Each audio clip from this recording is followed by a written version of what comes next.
Welcome back to your channel Tripitaka.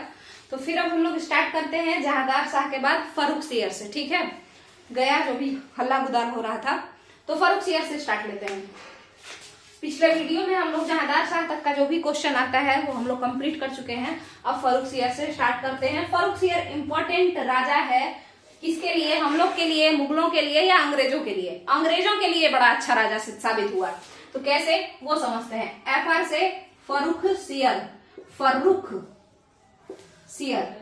अब इसका सही वही हो जो भी आप लोग देख लीजिएगा, ठीक है, कि लिखा कैसे जाता है। 1713 से 1719 इसका यही कार्यकाल है ना, टाइम पीरियड या टेन्योर इसका है 1713 से 1719 का। ठीक है, फर्रुखसियर से रिलेटेड कुछ क्वेश्चन हम लोग थ्रू एमसीक्यू डिस्कस कर लेते हैं। ठीक है, तो देखिए सबसे पहले मुगल बादशाहों का घृणित कायर, यानी मुगल बादशाहों में घृणित कायर के नाम से किसे जाना जाता है? तो घृणित कायर के नाम से एफआर यानी फर्रुखसियर को ही जाना जाता है।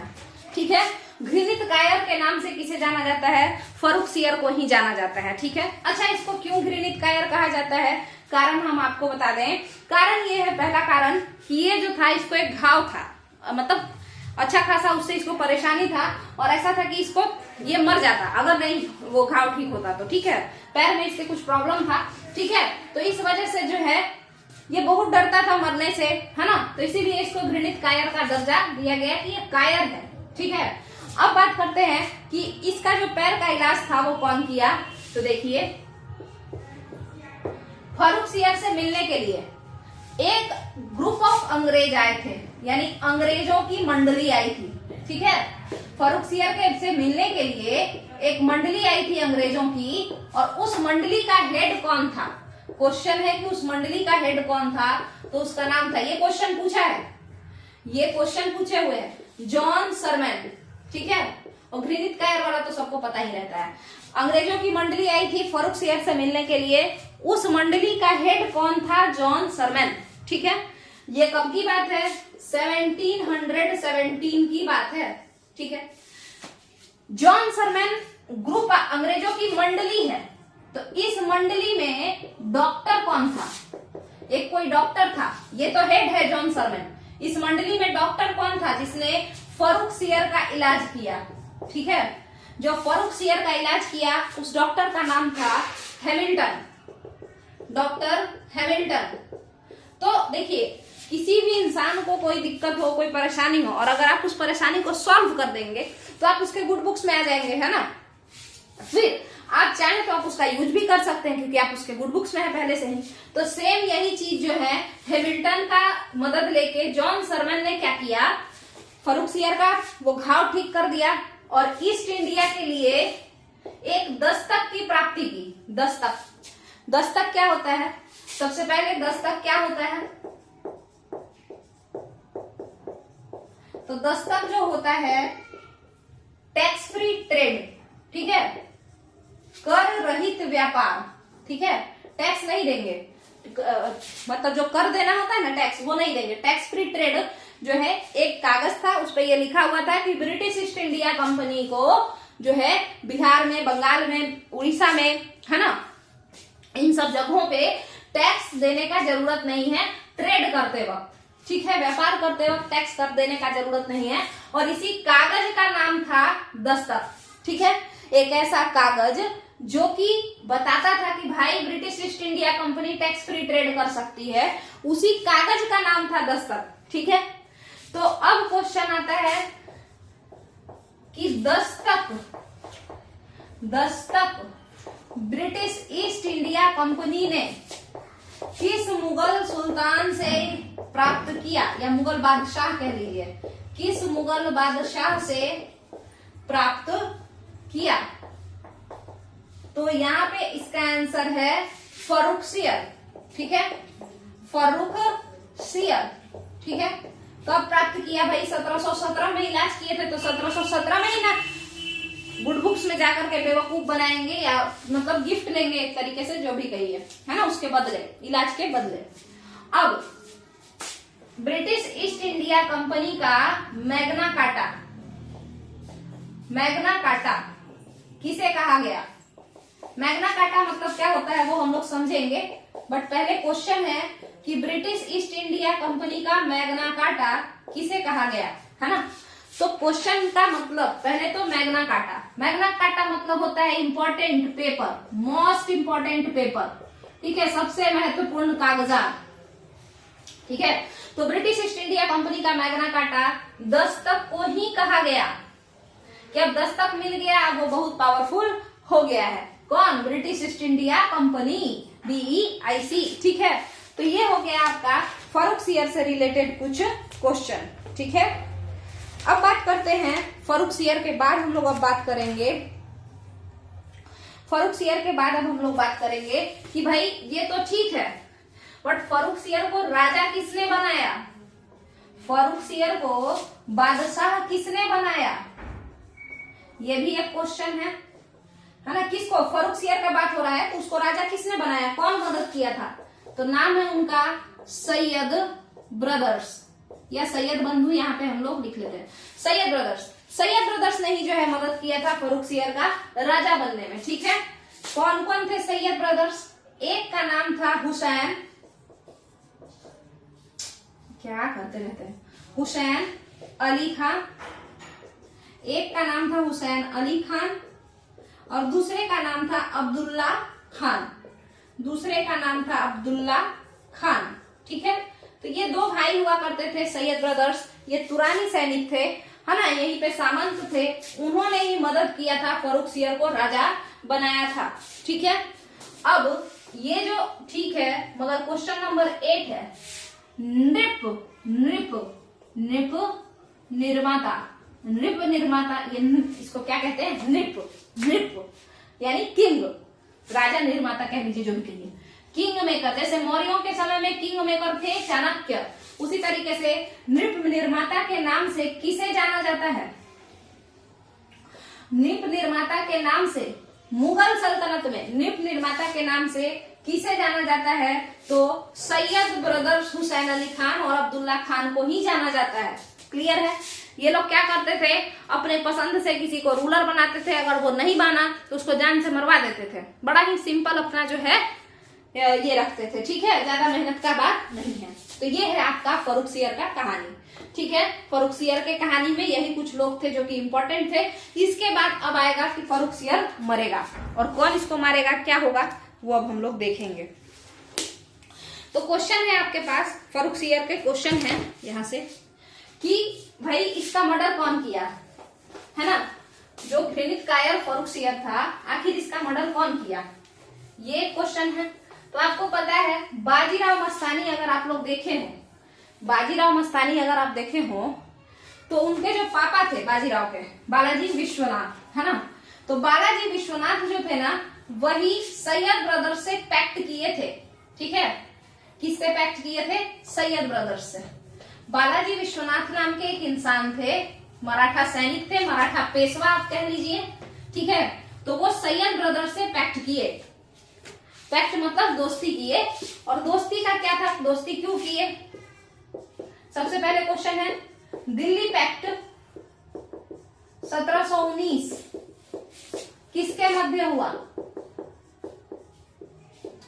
क्योंकि अगर हम आपसे कहें कि दिल्ली पैक्ट एक और है जो कि गांधी और इरविन के बीच भी हुआ था, है ना, 1931 ईस्वी के समय में, तो इसी वजह से हम यहाँ 1719 लगाए हैं कि दिल्ली पैक्ट 1719 किसके मध्य हुआ, है ना।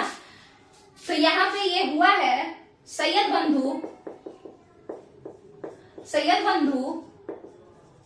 और बाजीराव के पप्पा, एंड यहाँ पे तो प्यार बरसाएंगे ना, दोस्ती करना है, वर्सेज नहीं है, लड़ाई नहीं है। तो सैयद बंधु और बाजीराव के पापा बालाजी विश्वनाथ, है ना, ये पेशवा थे, मराठा पेशवा थे बालाजी विश्वनाथ। तो इन्हीं दोनों के बीच में 1719-20 के समय में पैक्ट हुआ था। और वहां पे हम लोग क्या देखते हैं कि ये पैक्ट ही इसीलिए हुआ था कि आपको किसको मरवा देना है, तो आपको मरवा देना है फर्रुखसियर को मार देना है, ठीक है। और इस तरीके से इस पैक्ट के अधीन बालाजी विश्वनाथ ने इसका मर्डर कर दिया। तो आप पूछेंगे कि फर्रुखसियर को कौन मरवाया? सैयद ब्रदर्स ने ही मरवाया, बट मारे कौन थे? विश्वनाथ मारे थे, ठीक है। तो अब जो ये फर्रुखसियर है, उनका कहानी तो खत्म हो गया। अब अगला हम देखेंगे एम फॉर मोहम्मद शाह। सो मोहम्मद शाह की कहानी अगर हम बात करें, है ना, तो इनका जो शुरुआत हुआ है वो 1719 में हुआ है और जो ये खत्म हुआ है वो 48 में हुआ है। ठीक है, 1719 से 1748। मोहम्मद शाह से रिलेटेड जितना भी क्वेश्चन है हम लोग समझ लेते हैं। देखिएगा, अब मोहम्मद शाह के बारे में सबसे पहला क्वेश्चन तो यही आएगा कि मुगल काल में रंगीला बादशाह के नाम से किसे जाना जाता है। मुगल काल में रंगीला रंगीला बादशाह के नाम से किसे जाना जाता है ना, बताइए कि मुगल काल में रंगीला बादशाह के नाम से किसे जाना जाता है। तो भाई बात वही है, मोहम्मद शाह को। ठीक है, अब ये तो क्लियर है। इसके बाद का बात बताइए। तो इसके बाद का बात ये है कि सैयद बंधु में से किसी एक का, किसका, हुसैन अली खान का। ठीक है, तो सैयद बंधु में एक इंसान जिनका नाम था हुसैन अली खान, हुसैन अली खान का हत्या किसने की, बताइए। हुसैन अली खान की हत्या किसने की अगर आपसे कोई पूछे तो इसका आंसर है हैदर बेग। हैदर बेग कौन था, एक तुरानी सैनिक था। किसके कहने पे जो है इसको मारा था, हुसैन अली खान को किसके कहने पे मारा था, तो आपको पता होना चाहिए हैदराबाद का नवाब, जो कि उस समय हैदराबाद का सूबेदार था, क्योंकि ये बात है 1720 ईस्वी की, है ना। तो हैदराबाद का सूबेदार, उस समय वो सूबेदार था, बाद में नवाब बना है। हैदराबाद का सूबेदार चिन किलिच खान। ठीक है, ठीक है, चलिए। तो ये हैदर बेग इसके कहने पे मार दिया था हुसैन अली खान को। अब इसको कौन कहा था कि भाई मरवा दो, मोहम्मद शाह कहा था। मोहम्मद शाह ने ही जो है सैयद ब्रदर का मर्डर प्लान किया था। भले ही रंगीला था बट उसके बावजूद भी कुछ काम अच्छा किया था, और यही कारण है कि ये पूरा का पूरा जो है 29 साल तक राज किया है मोहम्मद शाह। लेटर मुगल्स में काफी लंबा टाइम, है ना। अब बात करेंगे कि मोहम्मद शाह के समय मुगलों से आजाद हुए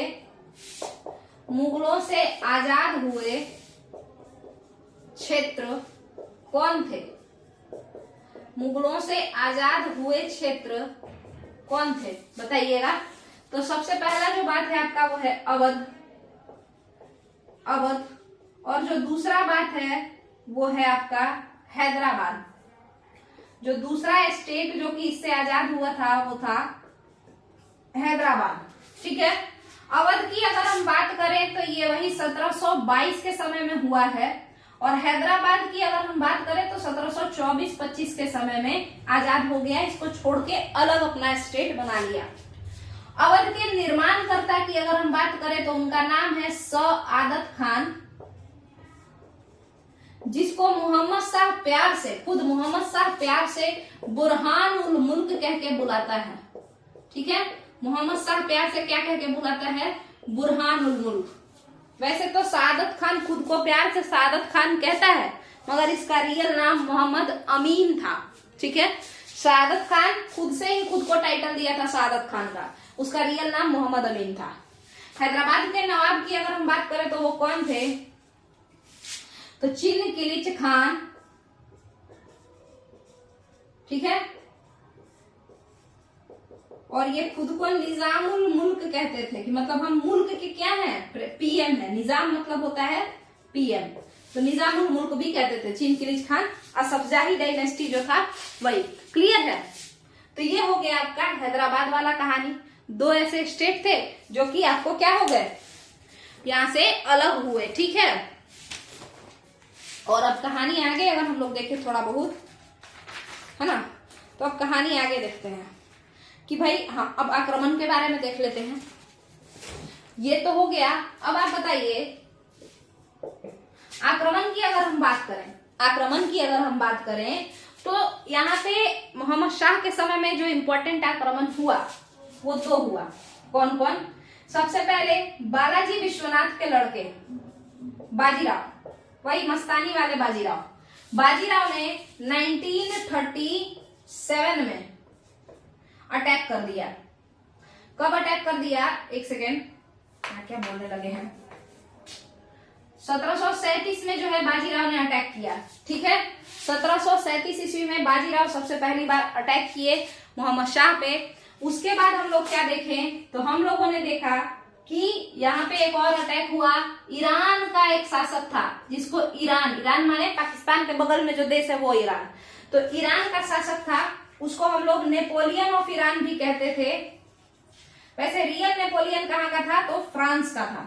ठीक है, तो नेपोलियन ऑफ ईरान कहते थे। नादिर शाह उसका नाम था। वो भी मोहम्मद शाह के ही टाइम पे अटैक किया था। और किस टाइम किया था तो 1930, फिर देखिए यहाँ पे 1739 में किया था। 1739 ईस्वी में नादिर शाह ने अटैक किया था। नादिर शाह ईरान का शासक था, क्वेश्चन पूछ सकता है। ठीक है, जब नादिर शाह आया तो क्वेश्चन फिर बनेगा और भी कुछ मोहम्मद शाह के टाइम पीरियड में अच्छा खासा तमाशा हुआ है तो क्वेश्चन भी तो अच्छा खासा बनेगा ना। तो फिर बताइए कि तख्ते ताउस कौन लेकर के गया? सबसे पहले बताइए कि तख्ते ताउस कौन लेकर के गया? तख्ते ताउस कौन लेकर के गया? कौन ले भागा? तख्ते ताउस का क्या मतलब होता है अगर आपको पता हो तो वो कुर्सी का नाम है जिसको हम लोग मयूर सिंहासन भी कहते हैं। ये 1739 ईस्वी में नादिर शाह ले भागा।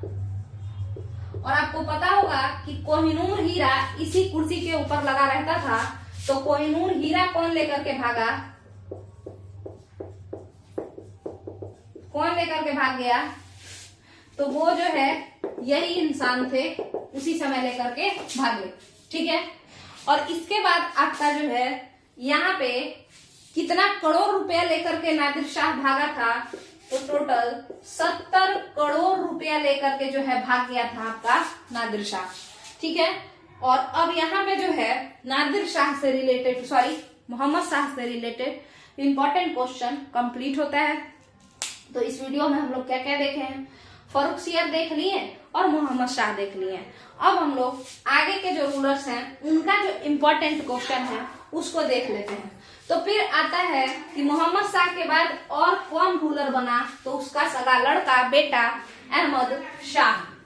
कौन बना? अहमद शाह। अहमद शाह की अगर हम बात करें तो इसका जो कार्यकाल है वो 1748 से 1754 तक का है।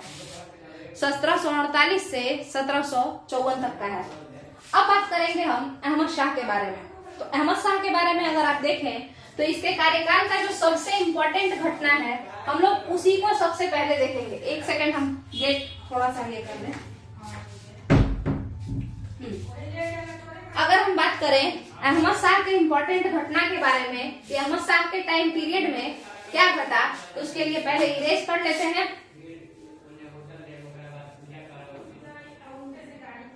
मम्मी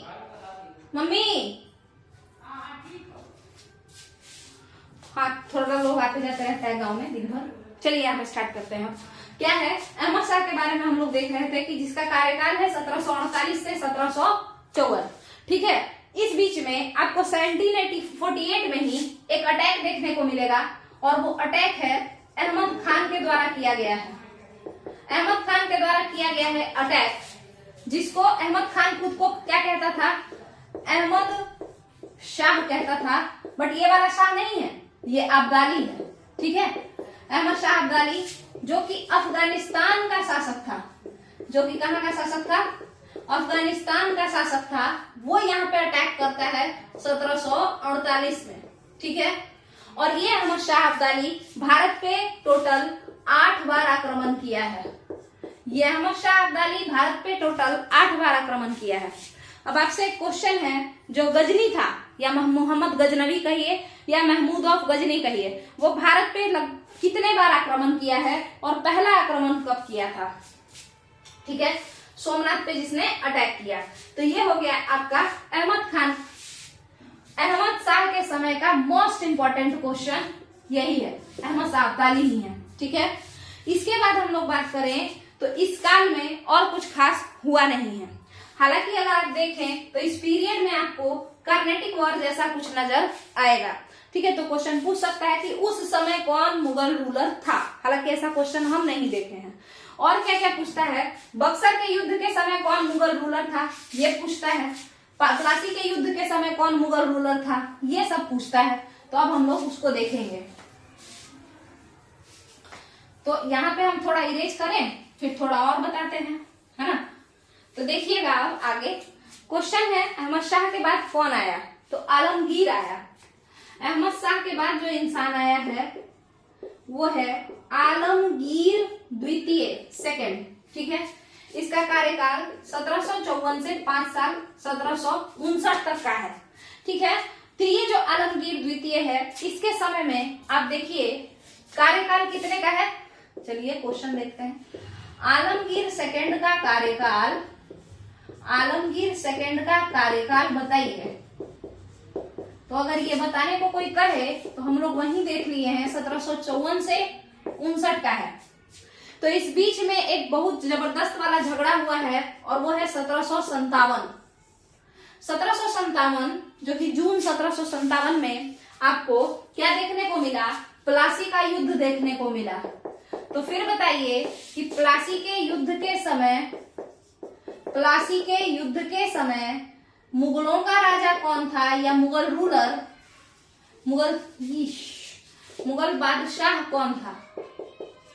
ठीक है, मुगल बादशाह कौन था, अगर ऐसा क्वेश्चन आ जाए।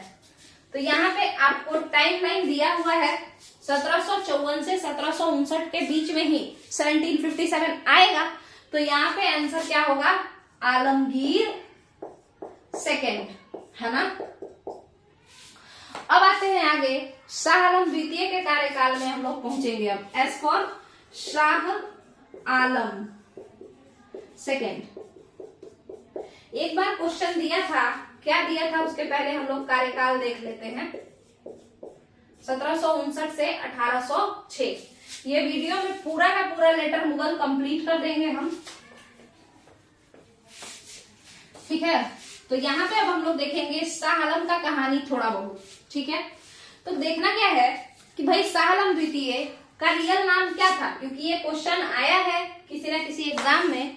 शाह आलम द्वितीय का रियल नाम जो था वो था अली गौहर। ठीक है, अली गौहर ही है शाह आलम द्वितीय। ठीक है, इसके बाद शाह आलम द्वितीय जो है, इसके साथ जो है कुछ कुछ कहानी बीता। जैसे सबसे पहला कहानी, बक्सर का युद्ध किसके शासनकाल में हुआ। बक्सर का युद्ध जो कि अक्टूबर 1764 में हुआ है, 1764 में, है ना। तो ये किसके शासनकाल में हुआ।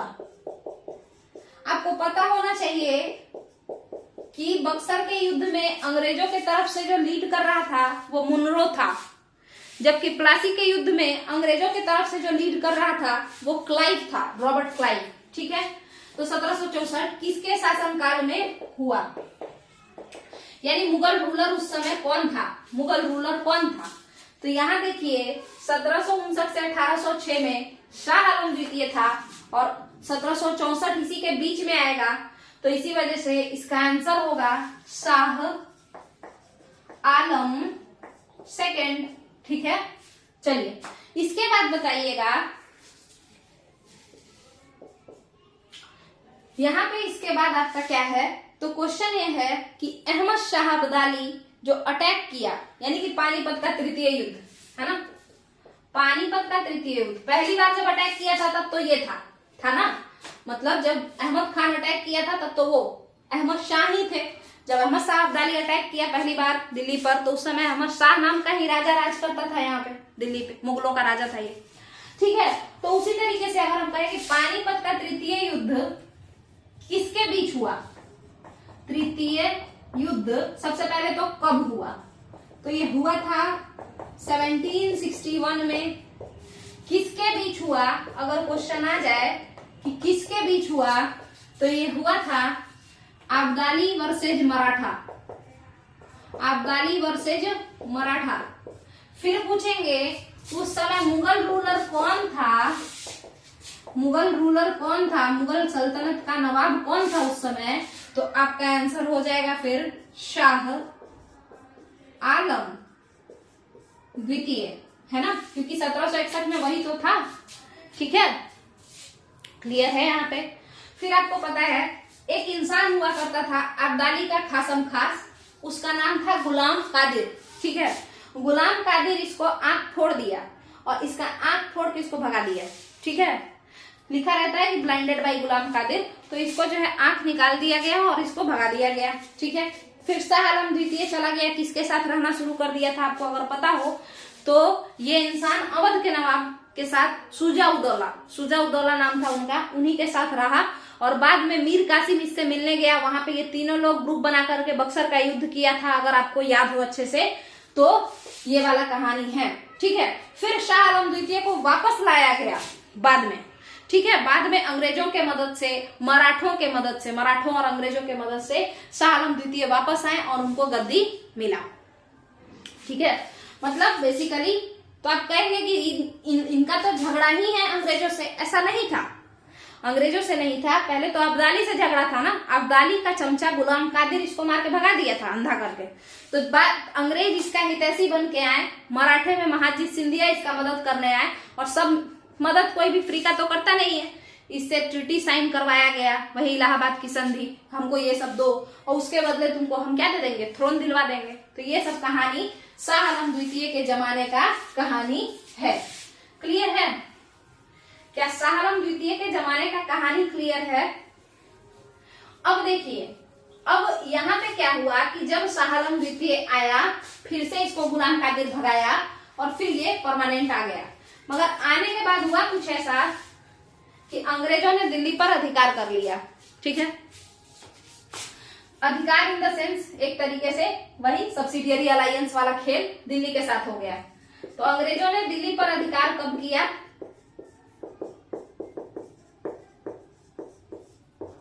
दिल्ली पर अधिकार कब किया बताओ। तो इसका आंसर होगा बाबू, मतलब एस्पिरेंट्स, इसका आंसर होगा 1803 ईस्वी। ठीक है, 1803 ईस्वी के समय में जो रूलर था वो शाह आलम द्वितीय ही था। ठीक है, तो अब यहाँ पे अंग्रेजों का आधिपत्य हो गया, अब शाह आलम द्वितीय इनका चमचा बन के रह गया, नाम मात्र का रूलर बन के रह गया। तो फिर बताइए कि प्रथम पेंशन याफ्ता, यानी जो कि अंग्रेजों के पेंशन पे पलने वाला मुगल शासक कौन हुआ, मुगल शासक कौन हुआ। तो इस क्वेश्चन का आंसर है शाह आलम सेकेंड। ठीक है, अलीगढ़ का संधि भी इसी के साथ हुआ था 1765 में, जो आप सॉरी इलाहाबाद का संधि, अलीगढ़ बोल रहे हैं, इलाहाबाद का संधि जो 1765 ईस्वी में हुआ था अंग्रेजों और शाह आलम द्वितीय के मध्य ही हुआ था। ठीक है, जिसमें उन लोगों ने दीवानी राइट लिया था अंग्रेजों ने इससे बंगाल का, कि हम लोग टैक्स कलेक्ट करेंगे, वही वाला कहानी। अब आगे बढ़ेंगे और थोड़ा बहुत हम लोग देखेंगे, है ना। तो शाह आलम द्वितीय बेचारे पेंशन पे जीने लगे और उसके बाद 1806 ईस्वी में ये मर गए, है ना। अब बात करते हैं यहाँ पे इसके बाद के रूलर जिनका नाम ए से शुरू होता है, महान सम्राट अकबर के नाम को ये कॉपी किए और टाइटल इनको मिल गया भाई अकबर सेकंड। तो अकबर सेकंड का जो कार्यकाल है, अकबर सेकंड का कार्यकाल बताइए, अकबर सेकंड का कार्यकाल 1806 से शुरू होता है और 1837 में खत्म होता है। 1806 से शुरू होता है और 1837 में खत्म होता है। पूरा का पूरा लेटर मुगल्स का ही कहानी है। हम एक भी क्वेश्चन एक्स्ट्रा यहाँ पे नहीं लाए हैं। जब यहाँ पे बंगाल का भी बात आया तो हम उसमें इलाहाबाद का संधि क्या है ये सब नहीं बताए हैं, उसको हम लोग बंगाल जब पढ़ेंगे तभी बताएंगे। ठीक है, इसी तरीके से एमसीक्यू के फॉर्म में हम लोग पढ़ेंगे। चलिए, तो अकबर द्वितीय का कार्यकाल 1806 से 1837 है। अब इसमें कुछ खास लोग, कुछ खास बात, तो देखिए पहला पेंशन वाला रूलर, पेंशन खाने वाला रूलर ये हो गया मुगल रूलर, है ना। तो फिर अकबर द्वितीय जब आया तो उसको भी पेंशन ही दिया जाता होगा, है ना। तो जब अकबर द्वितीय आए ना तो अकबर द्वितीय को थोड़ा कम पेंशन या अनटाइमली पेंशन मिलता था, सही से नहीं मिलता था। तो अकबर द्वितीय अपने खासम खास इंसान जिनको कि वो बड़ा पसंद करते थे, उनका नाम था राम मोहन रॉय, ठीक है। उसको बोले कि आप जाकर के राजा से बात कीजिए। कौन राजा? ब्रिटिश राजा, ठीक है। तो ब्रिटिश किंग कौन थे वो? विलियम, है ना। विलियम चतुर्थ नाम है उनका, विलियम फोर्थ, ठीक है। तो उनसे जाकर के बात करिए। तो जाहिर सा बात है राम मोहन रॉय ये कहे होंगे कि हम तो मामूली से इंसान हैं, बस थोड़ा बहुत पढ़े लिखे हैं, और ये कहाँ राजा है। तो अकबर द्वितीय इनको क्या टाइटल दिए? बोले कि आप कौन से जो कम हैं, आप भी हैं राजा। और इस तरीके से आंसर निकल के आएगा कि राजा राम मोहन रॉय को राजा की उपाधि किसने दी थी? तो अकबर द्वितीय ने दी थी, ठीक है। राजा राम मोहन रॉय को राजा की उपाधि किसने दी थी? अकबर द्वितीय ने दी थी। और इन्होंने कहा था कि अब जाकर के जो ब्रिटिश है उसके राजा से बात कीजिए, मेरा पेंशन सही से ब्रिटिश ईस्ट इंडिया कंपनी नहीं दे रही है। क्लियर है। और कुछ खास बात क्या हुआ अकबर के जमाने में, मतलब अकबर सेकंड के जमाने में? तो नहीं हुआ। इसका कार्यकाल कितना है तो आपको पता होना चाहिए कि भाई 1806 से 1837 तक है। अकबर द्वितीय का कार्यकाल कितना है तो आपको पता होना चाहिए कि उनका जो कार्यकाल है वो 1806 से शुरू होता है और 1837 तक चलता है, ठीक है। इसके बाद आपके लास्ट रूलर आते हैं और इनके साथ ही कहानी जो लेटर मुगल्स का है वो खत्म हो जाएगा। ये पूरा 2 वीडियो बना है जिसमें एक भी एक्स्ट्रा क्वेश्चन हम नहीं कराए हैं, केवल लेटर मुगल्स ही कराए हैं। चलिए, तो भाई बी से यहाँ पे फिर बहादुर शाह आ जाएंगे। ये बहादुर शाह द्वितीय हैं। इनका जो कार्यकाल है 1837 में शुरू हुआ है और 1858 में इनका कार्यकाल खत्म हो जाएगा। अब इनके समय जो इम्पोर्टेंट क्वेश्चन होता है हम लोग उसको देखेंगे। इनके समय में जो भी इम्पोर्टेंट क्वेश्चन है हम लोग उसको देख करके जितना भी लेटर मुगल का कहानी है खत्म कर देंगे। बड़ा इम्पोर्टेंट क्वेश्चन है। 1857 की क्रांति इनके समय में हुआ है तो बड़ा ही इम्पोर्टेंट ये होता है। देखते हैं तुरंत 2 मिनट के अंदर हम इसको इरेज कर ले। पहले आप लोग ट्रिक से इन लोगों का नाम याद रखिएगा, क्रोनोलॉजी में सजाने के लिए बोलता है, ठीक है, नाम से।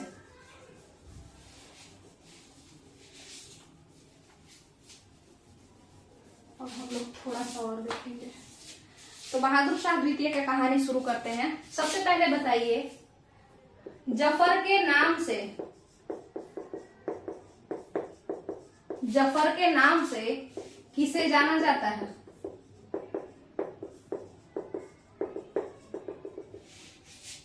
मुगल रूलर बहादुर शाह सेकंड को। देखिए बहादुर शाह सेकंड शायर था, ठीक है। बहादुर शाह सेकंड ये शायर था। इसी को जफर के नाम से, ये मतलब शायरी करता था, कविता लिखता था। तो जब ये इसका मतलब समझ लीजिए तो इसका पेन नेम माने लिखने वाला नाम जफर था, ठीक है। ये बात हो गया। इसके बाद हम लोग बात करेंगे और भी।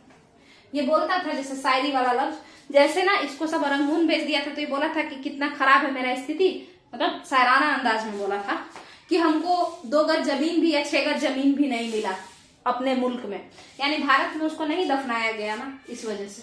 तो ये क्वेश्चन हुआ। इसके बाद जफर से रिलेटेड अगला क्वेश्चन हुआ कि मिर्जा गालिब किसके समकालीन थे। मिर्जा गालिब कौन है ये कौन नहीं जानता है। मिर्जा गालिब किसके समकालीन माने सेम एज के थे, सेम टाइम पीरियड, एज नहीं टाइम पीरियड। जैसे हम लोग मोदी के समकालीन हैं, कंटेम्पररी टू मोदी हैं, बट हम मोदी के उम्र के थोड़ी हैं, ठीक है। तो मिर्जा गालिब किसके समकालीन थे? जफर के समकालीन थे। यही जफर, बहादुर शाह जफर के समकालीन थे। मशहूर क्या है? ये शायर है। अब इसके बाद बहादुर शाह द्वितीय के लिए क्वेश्चन है। बहादुर शाह द्वितीय के लिए क्वेश्चन है कि ये अपने लिए एक हयात बाग बनवाया था, ठीक है, या हयाती कब्र कह लीजिए। कब्र, हयाती कब्र कहाँ है? दिल्ली में है। दिल्ली के लाल किला में जो है ये हयाती कब्र है। और ये हयात मतलब होता है, हयाती मतलब खाली। ये खाली कब्र क्यों है? क्योंकि ये बहादुर शाह सेकंड अपने लिए बनवाया था, मगर उसको सब रंगून भेज दिया, तो इसीलिए ये खाली है। ठीक है, अब हम लोग बात करेंगे अगला क्वेश्चन, 1857 के स्वतंत्रता संग्राम की क्रांति, या आप कहिए कि 1857 का सिपाही विद्रोह किसके शासनकाल में हुआ था? तो इसका भी आंसर है बहादुर शाह सेकंड। फिर आपका क्वेश्चन आएगा कि 1857 के विद्रोह का लीडर किसे डिक्लेयर किया गया? मतलब किसको लीडर चुना गया, नेता किसको सब खुद से ही डिक्लेयर कर लिया, चुन लिया, घोषित, डिक्लेयर करना यानी घोषित किया। तो इसका भी आंसर है बहादुर शाह सेकंड। क्लियर है? मगर आपको पता होना चाहिए बहादुर शाह बुड्ढे थे, वो चाह के भी लड़ने नहीं जा सकते थे, तो उन्होंने अपने तरफ से एक इम्पोर्टेंट जो इनके इंसान थे, इनके पीएम समझ लीजिए, तो उनका नाम था बख्त खां। तो इनके तरफ से इनके वजीर बख्त खां, वो जो है 1857 की क्रांति को दिल्ली में लीड किए थे, है ना, यानी वहां पे आगे आगे नेतागिरी किए थे। बख्त खान इसके वजीर थे। ठीक है, इनकी वाइफ का नाम था जीनत महल। ये अंग्रेजों का मुखबिरी करती थी, बता देती थी। ठीक है, 1857 के समय में। इसके बाद अगर हम आपसे और भी कुछ पूछें कि ये तो हो गया बहादुर शाह की जो वाइफ थी, वो बेवकूफ वाइफ, वो जो है अंग्रेजों का मुखबिरी करती थी, बता देती थी, इस कारण से सब लोग फंस गए। वो भी थी और भी लोग थे, सिंधिया परिवार भी था। तो कहने का मतलब है कि जब अंग्रेज जो थे दिल्ली में ये लीड कर रहे थे, तो दिल्ली में जो 1857 की क्रांति थी, दिल्ली में 1857 की क्रांति के पतन का श्रेय, पतन या उसको कौन दबाया, पतन का श्रेय किसको जाता है? कौन दबाया 1857 की क्रांति को? तो नाम है Nicholson and Hudson. Nicholson and Hudson. ठीक है, ये दो वहां पे ब्रिटिश सैनिक थे, मतलब, और इन्हीं दोनों ने जो है यहाँ पे बख्त खान ये लोग को भगा दिया। क्लियर है? शांत कर दिया दिल्ली का जो विद्रोह था उसको। ठीक है, दिल्ली में 1857 का विद्रोह कब से स्टार्ट हो गया? 11 मई से, क्योंकि 10 मई 1857 को मेरठ में विद्रोह फूटा, स्टार्ट हुआ, और उसके बाद जो है 11 अगले ही दिन ये लोग दिल्ली पहुंच चुका था, लाल किला। ठीक है, अब बात करते हैं कि बहादुर शाह जफर पकड़ा गए, और बहादुर शाह जफर को कब जो है रंगून भेज दिया गया? तो रंगून उनको कब भेजा गया बहादुर शाह को, जफर को? तो वो भेजा गया 1858 में, 1858 में, जहां पर 1862 ईस्वी में उनकी मृत्यु हो गई। रंगून जो कि आज के डेट में म्यांमार का एक एरिया है, वहीं पर ये रहते थे। तो रंगून भेज दिया गया जफर को 1858 में, और 1862 में वहीं पर इनकी मृत्यु हो गई। अब मुगल सल्तनत से 2-3 क्वेश्चन और है, तो अब बताइए, कुछ लोग कहते हैं कि मुगलों के वारिस जो हैं दिल्ली में बर्तन धो रहे हैं। आपको पता है ये सब फालतू बात है, किसी को ऐसे ही ह्यूमिलिएट करने वाला बात है, क्योंकि क्वेश्चन अभी हम जो लिखेंगे उससे आपको समझ में आ जाएगा कि मुगलों की तो कोई मतलब आगे वारिस ही नहीं हुआ भाई। मुगलों का वारिस को सब छोड़ा कहाँ? मुगलों के वारिस को अंग्रेजों ने मार दिया, बेसिकली निकलसन और हडसन ने मार दिया। कैसे? आपको पता है बहादुर शाह के 4 लड़के जो थे 1858 में, मतलब 1857 के रिवॉल्ट में, उसके आंखों के सामने उसके 4 लड़के को मार दिया गया। ठीक है, कौन मारा? निकलसन हडसन, यानी अंग्रेजों ने मार दिया, गोली मार दिया। और बादशाही सिस्टम या मुगल बादशाह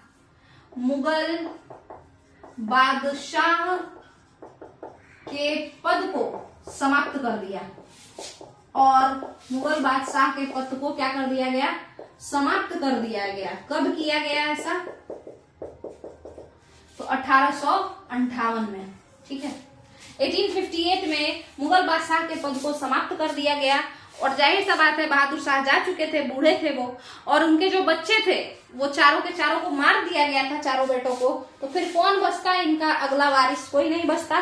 तो इस कारण से मुगल का जो बादशाही सिस्टम था, है ना, वो खत्म हो गया और अंग्रेजों का आधिपत्य हो गया। और आपको पता होना चाहिए कि 1858 का जो अधिनियम आया, उसी में तो ब्रिटिश क्राउन को भारत का सर्वेसर्वा घोषित कर दिया गया, है ना। यानी ब्रिटिश ईस्ट इंडिया कंपनी का पावर सारा छीन लिया गया, व्यापार करने वाला, और उसको कहा गया कि भाई तुम चुपचाप से क्या हो, तुम अब यहाँ पे अस्थिर से क्या करो, केवल और केवल मेरे बदले, मेरे लिए, यानी ब्रिटिश क्राउन के लिए काम करो, ठीक है। तो ये आपका हो गया ब्रिटिश क्राउन जो है उसके अधीन भारत का प्रशासन चला गया 1858 में पूरे तरीके से, ठीक है। तो यहाँ पे आपका जो शुरू लेटर मुगल्स का शुरुआत बहादुर शाह फर्स्ट और अंतिम बहादुर शाह सेकेंड, मुगलों का अंतिम शासक। इस पूरे क्रम में मुगलों का अंतिम शासक कौन हुआ बताइए? अंतिम मुगल शासक कौन हुआ? यहाँ से बाबर से लेके यहाँ तक में अंतिम मुगल शासक कौन हुआ? तो यही हुआ बहादुर शाह सेकेंड, ठीक है। तो यहाँ पे आपका वीडियो कंप्लीट होता है लेटर मुगल्स का पूरा। आप लोग वीडियो देखिए, शेयर कीजिए और चैनल को पसंद आने पर सब्सक्राइब कीजिए। नीचे कमेंट में अपना राय रखते रहिए। चलिए, थैंक यू।